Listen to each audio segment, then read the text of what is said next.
No final de maio de 2024, eu escrevi um artigo lá para o meu blog pessoal, o eduardomoreira.com.br, e eu recomendo que você visite, se você gosta de ler artigos minimamente bem escritos sobre assuntos diversos. Na época, eu falei sobre o fim do domínio da Red Bull na Fórmula 1, porque haviam alguns acontecimentos coincidentes. Por exemplo, o Norris vencendo em Miami, o Leclerc vencendo em Mônaco, e até mesmo para aquele artigo, eu posso aqui afirmar que eu deixei claro que havia uma questão pontual ali, que era justamente o GP de Mônaco.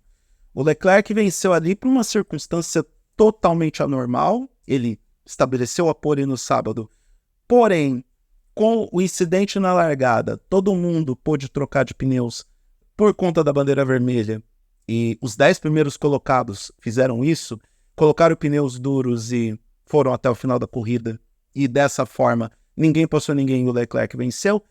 Ali eu coloquei aquele asterisco por conta do quão atípico foi o GP de Mônaco. Mas eu deixei a semente plantada.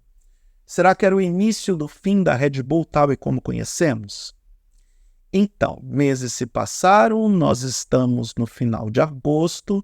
Quando você estiver vendo esse vídeo, efetivamente final de agosto, o GP da Itália, que é na semana que vem, começo de setembro, e agora a gente tem a confirmação de que a resposta é sim. O domínio da Red Bull na Fórmula 1 acabou.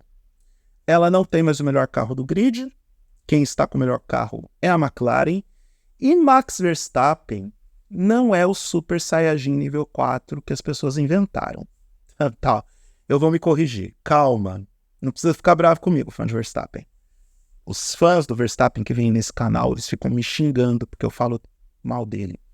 Na verdade, eu não tenho raiva dele. Eu tenho um certo ranço por conta da personalidade, mas o que importa mesmo é carro na pista e ele pilotando.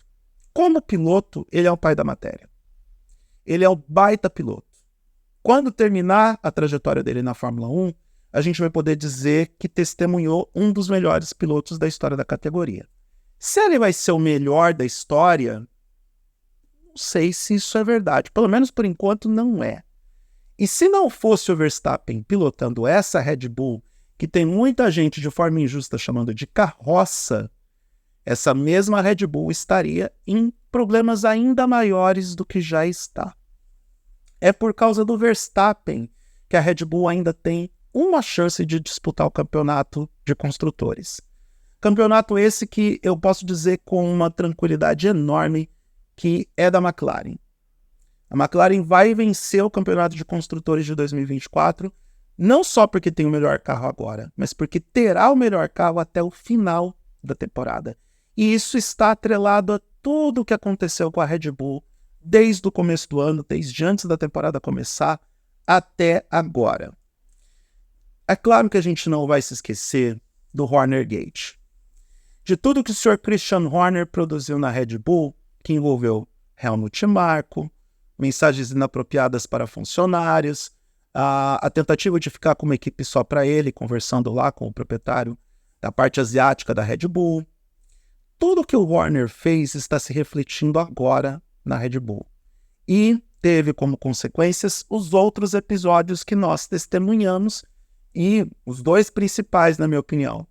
A saída do Adrian Newey, que com o passar do tempo nós descobrimos que essa saída passou longe de ser das mais pacíficas e tranquilas, porque em algum momento alguém dentro da Red Bull, e eu entendo uma ironia quando você se depara com uma, parou de dar o valor e a importância que o Adrian Newey tem.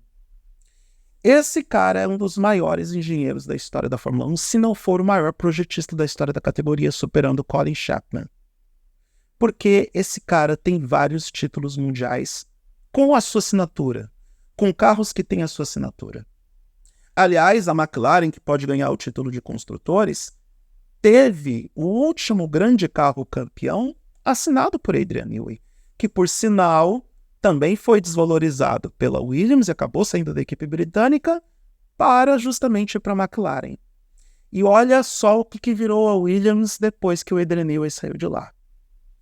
Então, todo esse cenário que a Red Bull tem hoje tem como consequência as decisões de Christian Horner também em relação ao Adrian Newey.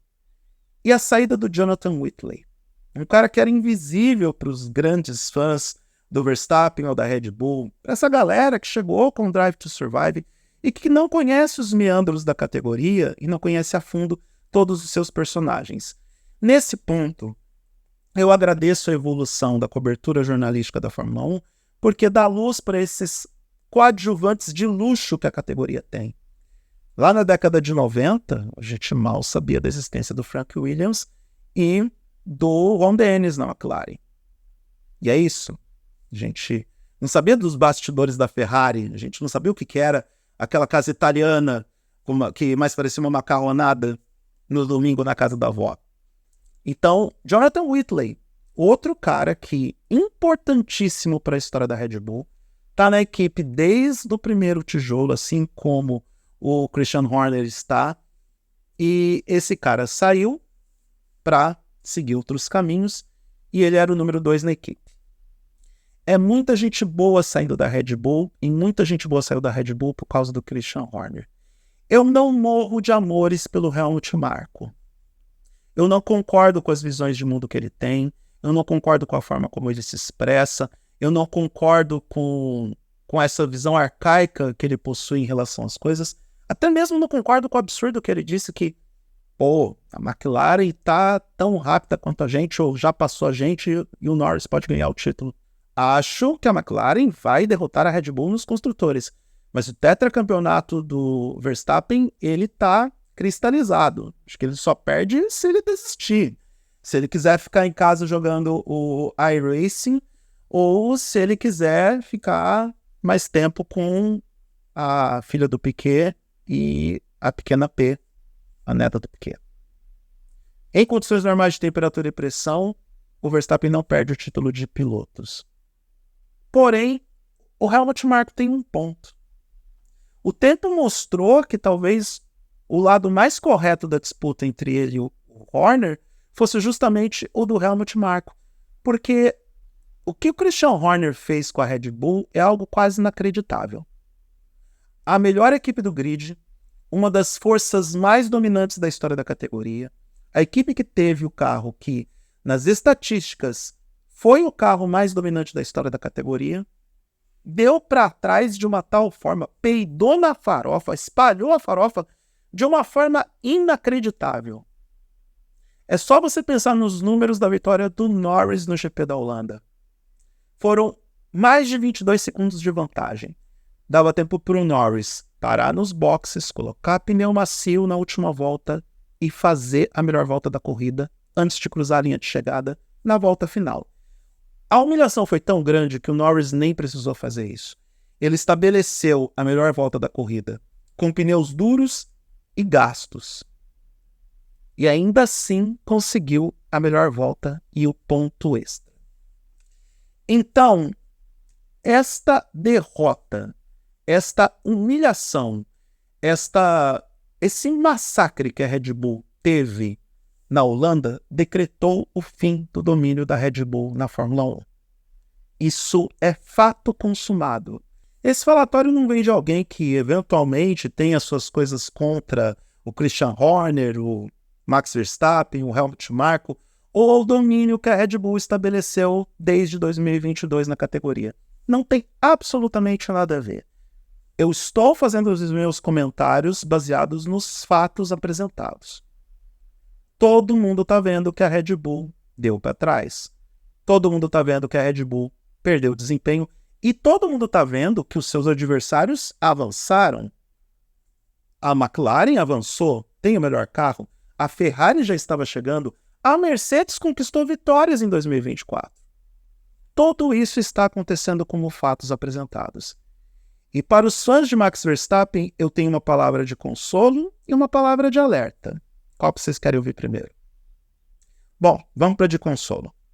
O consolo é que o Max Verstappen vai conquistar o 4º título mundial. Isso é fato consumado. A gente já tem uma pontuação que é considerável para o Verstappen ser o tetracampeão do mundo. Eu não acredito que vai ter essa hecatombe para o Lando Norris conquistar o título. Não vai acontecer. Precisa acontecer muita coisa ao mesmo tempo para que o Verstappen perca o campeonato. Agora o sinal de alerta é o seguinte: para essa galera que ficou esse tempo todo dizendo que o Hamilton só foi heptacampeão do mundo porque pilotava o melhor carro, onde está o seu Deus agora?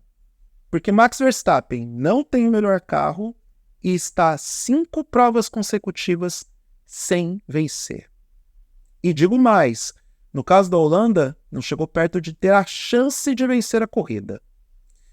Isso quer dizer que o Super Saiyajin nível 4 não existe. Verstappen é um excelente piloto, porém ele precisa do melhor carro para vencer. Da mesma forma que Ayrton Senna, Michael Schumacher, Lewis Hamilton, Sebastian Vettel, até o Nigel Mansell, que não está na lista dos melhores, precisou. Algumas exceções da Fórmula 1 pontuais deram o título para o carro que não era o melhor.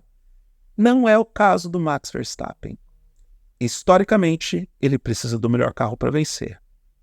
Então, vamos devagar com o Andor, vamos reduzir os decibéis na hora de falar dos coleguinhas que não estão vencendo nesse momento, porque nesse momento as pedradas estão indo para o Verstappen até de forma injusta, porque sem o melhor carro ele não vai conseguir vencer. Isso é fato. O melhor piloto normalmente vence com o melhor carro. E essa foi a regra da Fórmula 1 ao longo de 70 anos.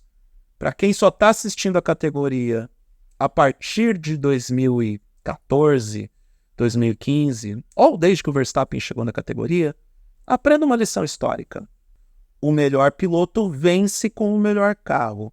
Afirmar que, sei lá, vou pegar um exemplo aleatório, que Lewis Hamilton só é heptacampeão do mundo porque disputou sempre com o melhor carro, é um tanto quanto injusto, porque Max Verstappen neste momento não tem o melhor carro e não está vencendo. Lembrando que Verstappen é o piloto que tem 80% de suas vitórias com o melhor carro ou com carros que davam condições a ele de vencer corridas e campeonatos. Enquanto ele teve na Toro Rosso, ele não conseguiu vencer. A primeira vitória dele só veio com a Red Bull. Então, essa é a grande lição que a gente tira, dentre tantas outras que o GP da Holanda entregou. Não foi um GP da Holanda tão bom assim, não foi uma corrida espetacular, mas a grande lição é que a Red Bull realmente não é mais a equipe dominante. E agora todo mundo vai ter que lidar com isso. O meu único temor, só para terminar esse vídeo, é que a gente entre numa fase onde a McLaren vai se tornar a nova Red Bull. No GP da Holanda, a McLaren venceu com uma diferença de 22 segundos. A gente já viu esse filme antes com a Red Bull. E a gente não gostava nem um pouco das corridas modorrentas que a Red Bull entregava quando disparava na frente e vencia com uma larga distância para o segundo colocado, sem ter qualquer tipo de competição. Teve competição na Holanda porque o Lando Norris fez o favor de largar mal e só ultrapassou o Verstappen na volta 18. Mas fora isso, se ele tivesse feito a largada e concluído a primeira curva na frente, ele com certeza venceria a prova de ponta a ponta disparando na frente. Então, ficamos atentos com o que vai acontecer a partir de agora, uma vez que o império da equipe dos energéticos acabou.